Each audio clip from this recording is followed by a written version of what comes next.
প্রিয় আমার বন্ধুরা, আমার সাবস্ক্রাইবাররা, আমার ফলোয়ার্সরা, আশা করি তোমরা সকলে ভালো আছো, সুস্থ আছো।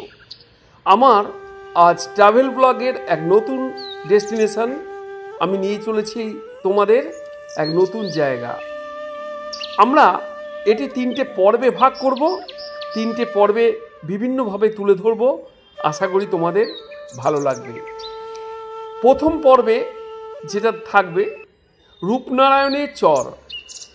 এই রূপনারায়ণ নদীর তীরে চর যেটা আছে, ঠিক কোলাঘাট ব্রিজের কাছেই এই রূপনারায়ণ নদী।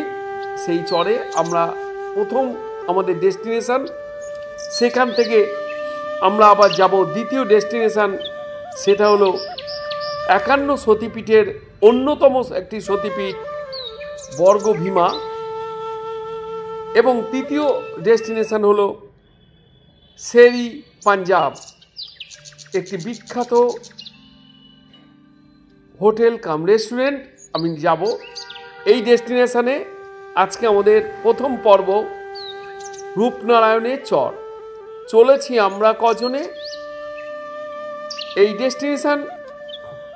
চলেছি আমরা উলবেড়িয়া থেকে। আমরা দুই দাদা সঙ্গে এবং মা, মাসি এবং আরও যারা আছে, আমার স্ত্রী, মেয়ে এবং আমার এক শালাবাবুর স্ত্রী, তার সঙ্গে আমরা চলেছি। পৌঁছে গেছি রূপনারায়ণের চরে, এক অপূর্ব সুন্দর মনোরম পরিবেশে। যাকে দেখছেন আমার একটা দাদা হয়, মিঠুদা। এই দেখুন চরে উপস্থিত এক অপূর্ব বিকালবেলার এক সুন্দর আলো ঠিকরে পড়া সূর্যের শেষ রশ্মিটুকু যেন জলের মধ্যে লালচে আভা বিতরণ করছে।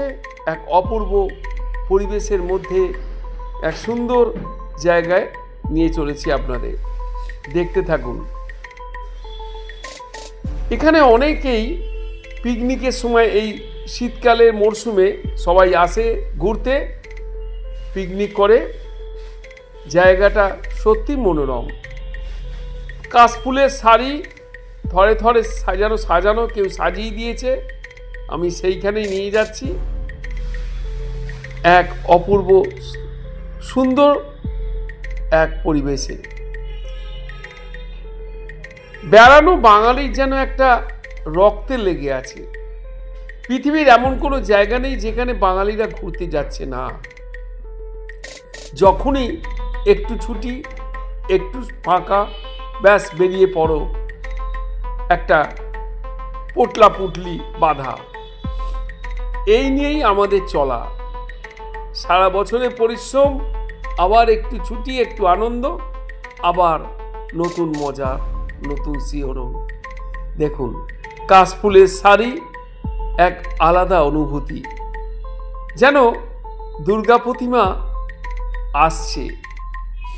এক অপূর্ব। এই হচ্ছে আমাদের পরিবার যারা গেছিলেন। এক দাদা সোনুদা, আমার শালাবাবুর স্ত্রী পূজা, আমার স্ত্রী, আমার মাসি, আরও অন্যান্য সবাই আছে।